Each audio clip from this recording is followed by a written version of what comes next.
Vamos a ponernos ahora sí serios. Llegó la hora de hablar de los cinco mejores futbolistas alemanes de la historia. Una selección que sobre todo, por ejemplo, cuando ganó el Mundial 2014, era una selección que funcionaba mucho en bloque. Realmente que el nivel de los jugadores era tan parejo que era muy difícil encontrar un referente fijo. Como así, por ejemplo, para ganar un balón de oro, por ejemplo, estuvo Neuer. Pero sí, realmente que es bastante brava la producción futbolística que ha tenido el fútbol alemán tanto a nivel clubes como en selección. Así que hoy vamos a tomarnos la tarea de descubrir quiénes son los cinco mejores de la historia. Así que David, no sé si te parece arrancar con los cinco mejores futbolistas alemanes de todos los tiempos. Perfecto. Como comentábamos antes, Alemania es un país rico en cultura futbolística que ha estado compitiendo todas las décadas, entonces tiene una gran, o sea, aquí sí hay una gran cantidad de dónde escoger, ¿no? Y se ha hecho un poco difícil, digamos, escoger todos los cinco futbolistas. Yo he optado por buscar en la mayoría de posiciones, no solo quizás mediocampo, delanteros.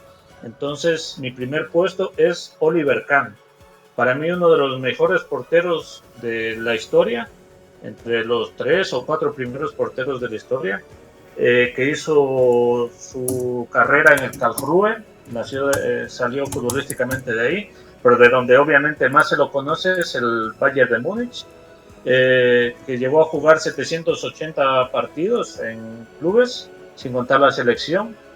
Es el primer guardameta con más encuentros disputados en la historia de la Bundesliga, según lo que estuve leyendo.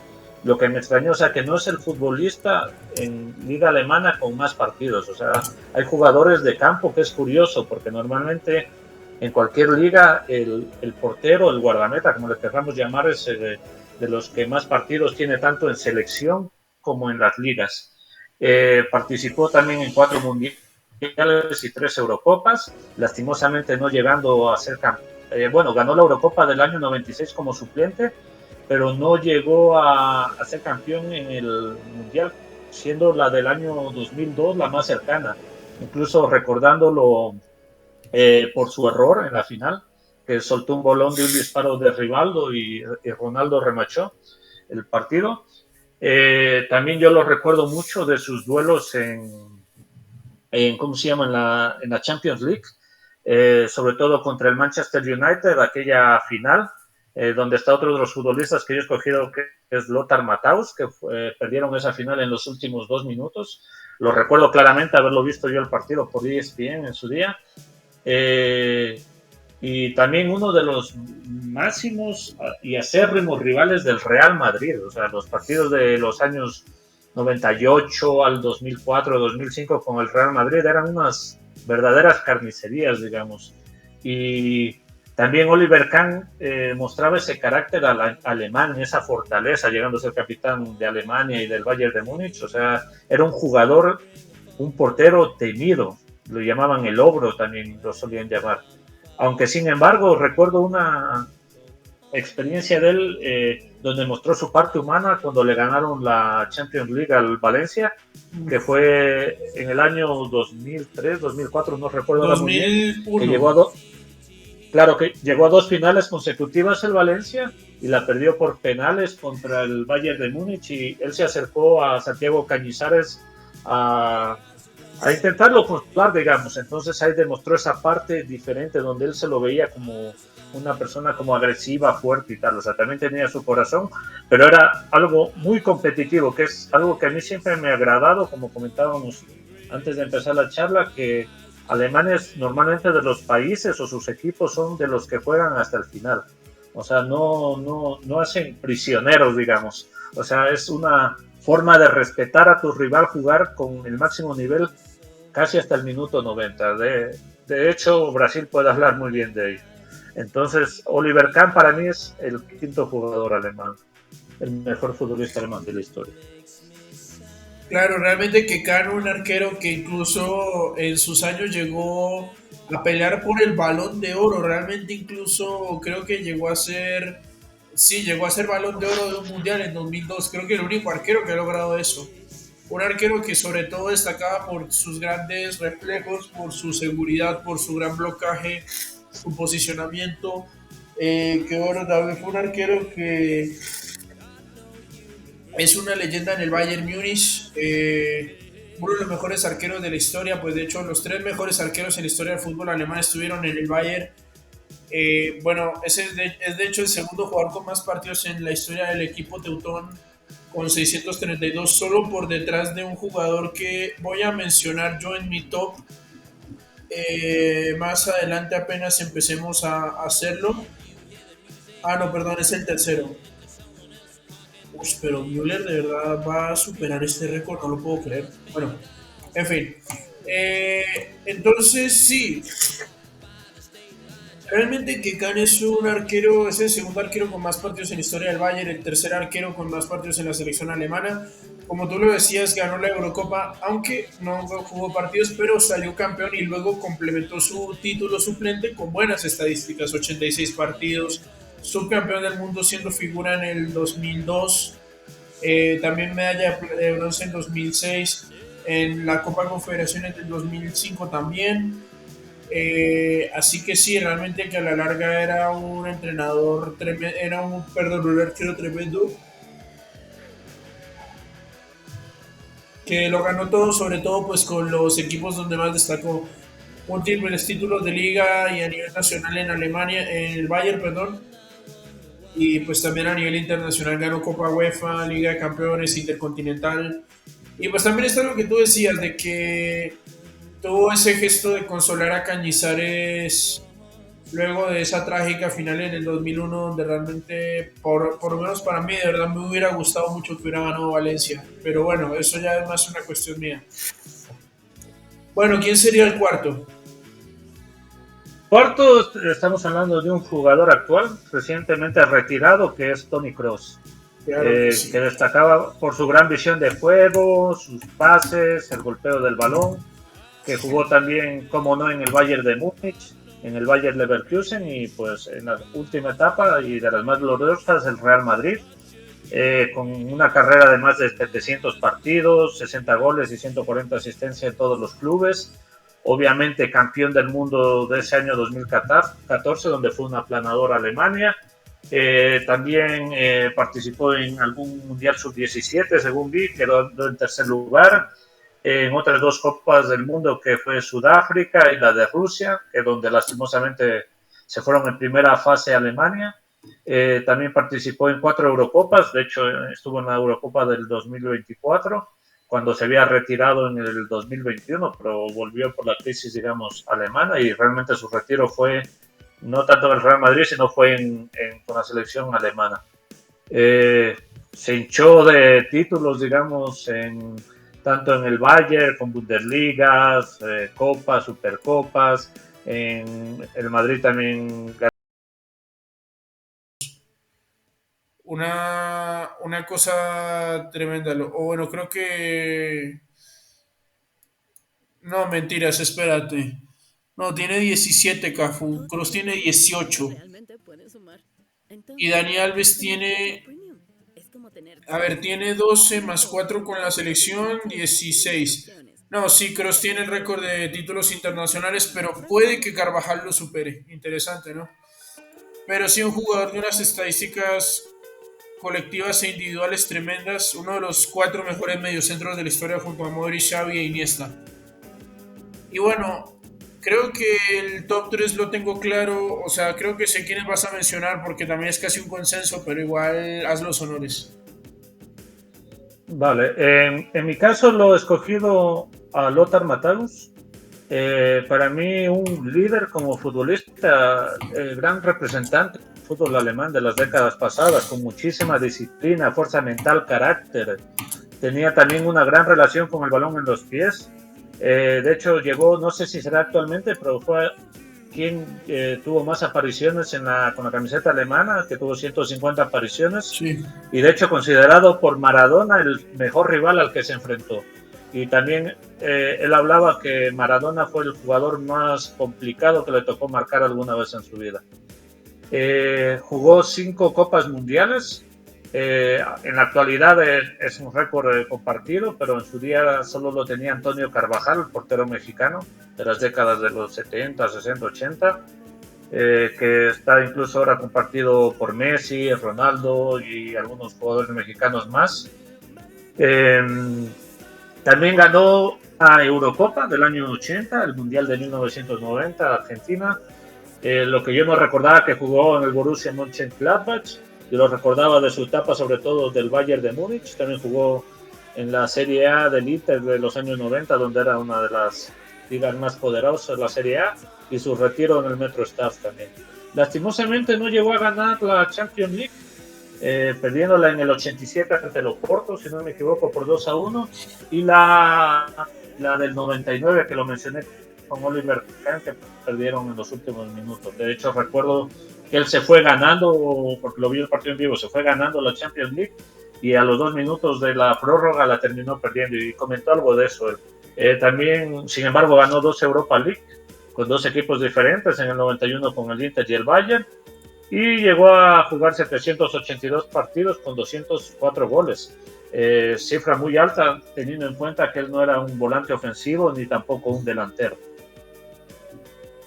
Claro, aunque eso es en clubes, ¿eh? En total son más de 800 partidos por lo de, por el tema también de que ganó, o sea, pues también por las estadísticas que tiene la selección alemana. Sí, Lothar Matthäus realmente es un todoterreno. O sea, tú te pones a ver, por ejemplo, las posiciones que según Transfermarkt te lanzan. Era un jugador que podía desempeñarse como líbero, o sea, como el defensor central que jugaba un poquito más retrasado, como, como pivote y como mediocampista ofensivo. O sea, de ahí, digamos, se explica también de que haya sido un jugador tan goleador, pese a que era un jugador que se desempeñaba quizás mayormente en posiciones más defensivas. Siendo pues sí un jugador que fue sobre todo líder de Alemania en el Mundial 90, que gana al final, también gana la Eurocopa en el 80, o sea, curiosamente sus dos títulos los gana en Italia. También juega, o sea, disputa 3 finales seguidas del Mundial, aunque creo que juega solo las últimas dos.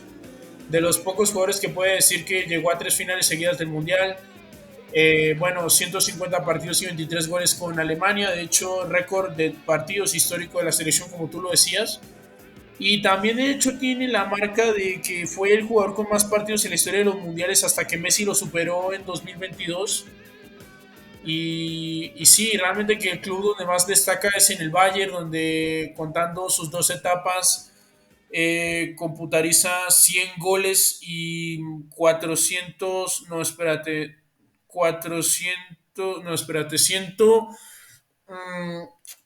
150 más 256, ¿cuánto es? Creo que es 406, ¿cierto? 406 partidos. No estoy mal. Sí, Sí, entonces sí, él computalizó unos números tremendos siendo pivote, 406 partidos, 100 goles exactos, campeón de una Copa UEFA con Beckenbauer como técnico, multicampeón de ligas. Es tremendo lo de Mataus, pero digamos que, ¿qué puede ser lo que lo hace superior a Cruz? Que realmente ya no es mucho. Bueno, primero que a Mateus le fue mucho mejor en la selección. O sea, a Cruz le fue bien, pero es que Mateus era el referente de su época. Y además de todo, fue tanto su impacto que gracias a su mundial acabó ganando el Balón de Oro en 1990. Algo que, por ejemplo, le faltó a Kroos, honestamente. Entonces fue tremendo. Así que realmente es tremendo lo de este hombre. Matt Dawes era un jugador que era un todoterreno. Simplemente esa es la palabra que lo caracteriza. claro, y transmitía, o sea, de lo que yo estaba revisando era, o sea, todos esos años de la selección alemana, o bien fue subcampeón, o llegaban a cuartos de final, pero era, o sea, no existía lo que existe en la actualidad con el fútbol alemán, que ha perdido un poco de esa competencia, no sé cómo, esa ambición, digamos. O sea, Alemania siempre antes tenía que ser un super equipo el que lo sacaba de competición, como por ejemplo la Bulgaria del 94, que tenía un equipazo o cosas así, pero no era normal, o sea, no cualquier equipo te llegaba y, o sea, sin menospreciar obviamente al fútbol asiático, yo qué sé, pero no es que te ganaba Corea o no te ganaba Japón, tenía que ganarte un Brasil, un Argentina o equipos así, un Francia, equipos bastante potentes, ¿no? Entonces, eso es lo que, como añadiendo a lo que tú has comentado, es la gran diferencia que para mí marcó jugadores como Mataus en la selección. Claro. Bueno, ¿quiénes serían entonces segundo y primero? Si quieres arrancar con el segundo. En el segundo puesto lo tengo a Gerd Müller. Eh, Obviamente hablar de Gerd, el torpedo que era conocido, se habla de uno de los más grandes goleadores de la historia del fútbol mundial y europeo. Era el gran romperedes del Bayern de Múnich, múltiple campeón en los años 70 de la Champions League. También marcó su época en la Bundesliga. Fue bota de oro en los años 70 y 72, balón de oro en el año 70. Llegó a anotarse 8 goles en 62 partidos con Alemania, más de un gol por partido. Casi toda su carrera fue en el Bayern de Múnich, aunque es curioso que él salió de las divisiones inferiores del fútbol alemán, de la quinta a sexta división del equipo Nordliga. Luego pasaría al segundo equipo del Bayern, que estaba en la sexta o cuarta división alemana, y luego pasaría al Bayern, un Bayern en segunda división, según lo que estuve viendo, que muchos conocemos al Bayern, digamos, el destructor, el tirano de Alemania, digamos, pero en los años 60 no era así, o sea, había otros equipos como el Mönchengladbach, el Hamburgo, que eran los dominadores del fútbol alemán, pero fue por jugadores precisamente como Müller, Mayer, Beckenbauer, que el Bayern es lo que es en la actualidad. Eh, ¿Qué más podría ser? Ganó una Eurocopa también, y una Copa del Mundo como jugador en el año 74 y la Eurocopa en el año 72. O sea, en los años 70, como se puede ver, marcó él claramente una diferencia y creo que la mayoría escuchamos hablar de Gerd Müller es directamente saber que es un sinónimo de gol, digamos. No, completamente. Incluso para mí es el mejor centrodelantero puro de la historia. O sea, me refiero al jugador que solamente haya jugado como centro delantero y no haya jugado en ninguna otra posición. Gerd Müller, incluso encima de Ronaldo Nazario por su mejor trayectoria de clubes. Realmente que es un delantero monstruoso, es el goleador histórico del Bayern Múnich con una cifra insólita, 568 goles. Creo que de hecho es el tercer jugador con más goles en un solo club, solo por detrás de Pelé y Messi. Si no estoy mal, como tú lo decías, también fue el goleador histórico de la selección alemana hasta que lo superó Klose.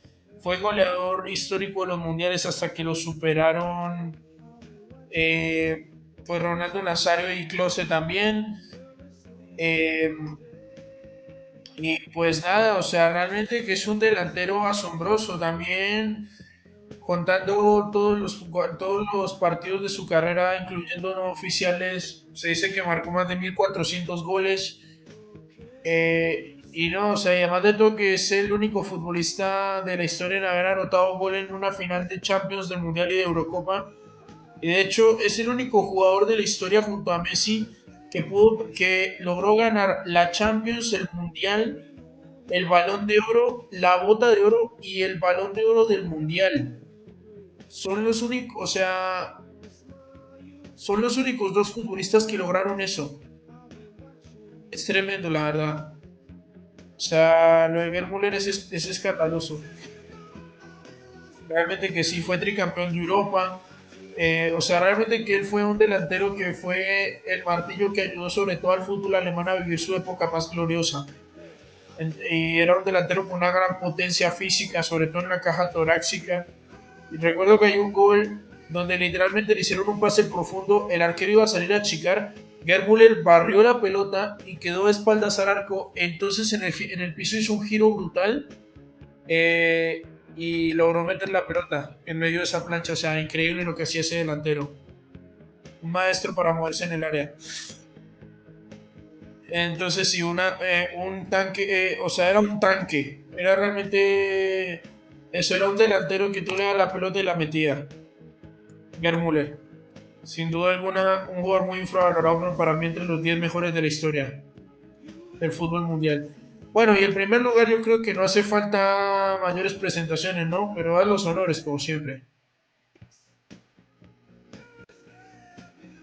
Sí, para mí el mejor jugador alemán de la historia es Franz Beckenbauer. Lastimosamente falleció este año, el lunes 8 de enero. Fue conocido como el Kaiser, que vendría a ser como la traducción del emperador en español. Era un jugador muy elegante también, con visión de juego, liderazgo. Que lo llegaron a llevar a la cima. Jugó más de 700 partidos, con casi anotando 100 goles, siendo un defensa líbero, entre otras posiciones, pero era más de corte defensivo, digamos. Llegó a jugar la mayor parte de su carrera en el Bayern. Jugó en una incipiente liga de Estados Unidos de los años 70, 80 en el Cosmos, donde jugó Pelé también. Estuvo jugando también en el Hamburgo. Fue el primer defensa en ganar y único en su día 2 balones de oro. También es uno de los pocos jugadores o de las pocas personas, diría, que ha ganado una Copa del Mundo como jugador y como seleccionador. La Copa del Mundo en el año 74 y la de seleccionador en el 90. También llegó a ganar una Eurocopa y aparte de un montón de títulos con el Bayern de Múnich, entre la Bundesliga, las Copas de Europa, participó en 3 mundiales también, del 60 al 74, en 2 Eurocopas. Tanto fue, como dije antes, fue campeón de Eurocopa y de Mundial. También fue subcampeón de ambos, de Mundial y Eurocopa. Y también tuvo, dentro de lo que cabe, que ya hablaré más adelante, una buena carrera como entrenador. Pero creo que la mayoría, o sea, cuando hablamos de alemán, es escuchar Franz Beckenbauer y si no es el primero, entre los 3 primeros. O sea, es uno de los jugadores más reconocidos de toda la historia alemana y que representa, digamos, el espíritu alemán del fútbol. No, hombre, qué decir de Beckenbauer. Para mí, el séptimo mejor futbolista de todos los tiempos, el mejor líbero barra defensor central de todos los tiempos, único en ganar 2 balones de oro desde su posición, lo cual lo hacía más difícil, sobre todo teniendo en cuenta que en ese momento se tenía muy en el pedestal a los jugadores de corte ofensivo como los mediocampistas ofensivos o los delanteros. Un jugador que es el mayor símbolo del Bayern, 577 partidos, 75 goles, números brutales para ser un defensa, o sea, tiene goles, una cantidad goleadora casi de un delantero, aunque también se explica porque era en su momento llegó a ser mediocampista, llegó a ser pivote, y también era un gran rematador de larga distancia, un jugador que además de todo disputó 103 partidos con la selección alemana, marcando 13 goles, y bueno, además de todo un jugador que realmente nunca le fue mal en ningún torneo que disputó con Alemania como entrenador o como jugador. En todos los torneos por lo menos llegó al tercer puesto, pero como jugador de Alemania fue tremendo. Realmente ganó casi un triplete porque solo Chequia le privó de ganar el tercer título consecutivo con Alemania, de 2 Eurocopas, un Mundial. Logró jugar 2 finales del Mundial, sobre todo haciendo una gran actuación en el 66, anotando 4 goles. Eh, y en el 74 yo creo que tuvo un año perfecto. Es más, yo creo que el Balón de Oro de aquel año debió haber sido para él y no para Cruyff. Porque es que Beckenbauer había ganado la Champions y el Mundial y era el referente de ambos equipos, tanto el Bayern como la selección alemana. Y yo creo que fácilmente pudo haber ganado eso. Obviamente el capitán del Bayern tricampeón, también el capitán de la mejor Alemania de la historia, que fue la de Helmut Schön. Y nada, realmente que sobre todo un jugador que era un capitán tremendo, o sea, como lo dice David, era el Kaiser, el emperador, y hombre, o sea, es eso, o sea, balones de oro, siendo defensa, mundiales, Champions, Eurocopas, Copas Intercontinentales, bueno, Copa Intercontinental y Eurocopa en singular, pues. Es tremendo lo de este hombre. Realmente que llegó a pelear balones de oro en su época con Gerd Müller, con Oleg Blocking, con Johan Cruyff. No, es que de verdad es increíble lo que ha hecho Gerd Kaiser, Franz Beckenbauer. No sé si tú tienes alguna última acotación o si quieres que haga mi top de una vez. No, yo ya de mi parte está terminado. Bueno, yo ya he hablado de las estadísticas de los primeros 4 y no tengo nada que mover. Realmente que yo estoy totalmente de acuerdo contigo en los primeros 4. Son los jugadores que yo pondría.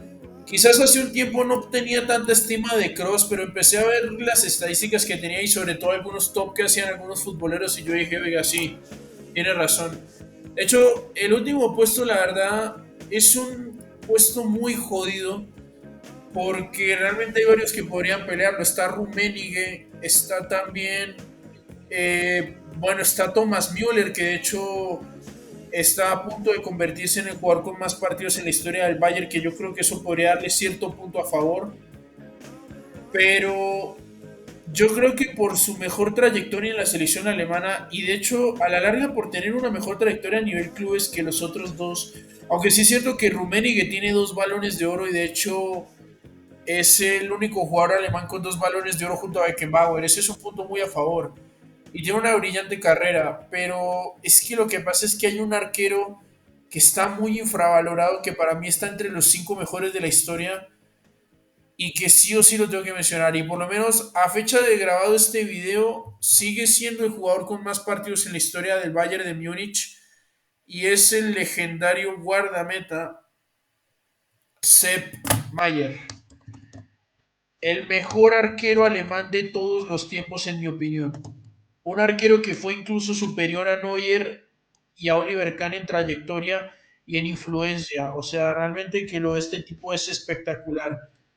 Mayer fue el segundo portero con más partidos en la historia de la selección alemana, solo por detrás de Neuer, pero fue un arquero que, por ejemplo, fue el que ganó el doblete de Eurocopa Mundial en los años 70 con la Alemania de Helmut Schön. Y pues fue un arquero que logró vivir la época más gloriosa del fútbol alemán, que fue entre el 72 y el 76. Esa época donde el Bayern y la selección alemana competían prácticamente de forma pareja, de forma simultánea. Y Mayer fue uno de los que precisamente ayudó a ese progreso. De hecho, Mayer fue precisamente el mentor de Oliver Kahn.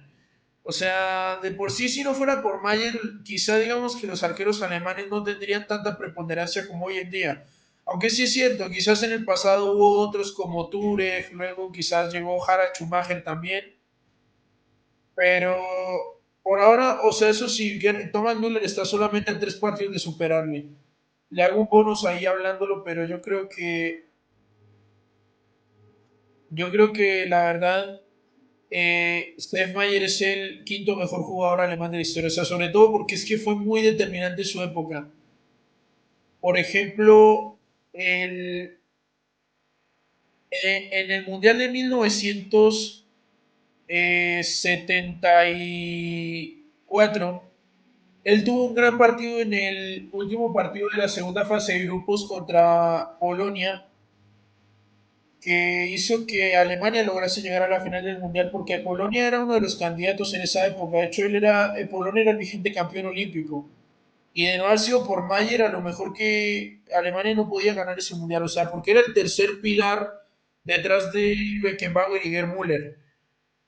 Y sí, o sea, ese man compartió los títulos que esos manes ganaron, tanto a nivel internacional como a nivel nacional en el Bayern, pero sobre todo en la selección alemana. De hecho, pues él fue víctima del penalti Panenka, pero realmente que es el mejor arquero que ha tenido la selección alemana, y yo creo que la historia del fútbol alemán, sin duda. Por lo menos a fecha de subido este video, sigue siendo el jugador con más partidos en la historia del Bayern. Pero posible porque es que también Thomas Müller está solo tres partidos, posiblemente sea superado. Pero sí, Steph Mayer, para mí el quinto mejor jugador alemán de toda la historia. Y sí o sí tenía que haber un arquero, porque se volvió una posición donde Alemania empezó a sacar nombres muy importantes. No sé si tengas algo que decir o si quieres que pasemos a la siguiente y última temática. Sí, solo quería contar algo que me había olvidado cuando hablé de perdón, de Beckenbauer y mi admiración hacia él también, que me acabo de recordar cuando él jugó un partido en el año 70 del Mundial 70 ante Italia y tuvo un choque con un defensor o un jugador italiano y se le dislocó el hombro y él terminó jugando ese partido. O sea, era tanta su Ah, competitividad que se sí. negó a abandonar el terreno de juego y terminó el partido y no creo que no fueron ni 5 minutos, fueron bastantes minutos lo que estuvo él jugando ahí. Sí, con un cabestrillo. De hecho, yo recuerdo que algo similar hizo el Tata Brown en la final del 86 contra Alemania. Sí, o sea, lo que me llama la atención, o sea, es como yo mismo hablaba de él, de su fortaleza, de su El punto de liderazgo, o honor. sea, esa es la muestra que era el fútbol alemán en estos días. Eso no únicamente quería acotar. No, totalmente. Bueno, pasamos entonces a la última temática. Perfecto.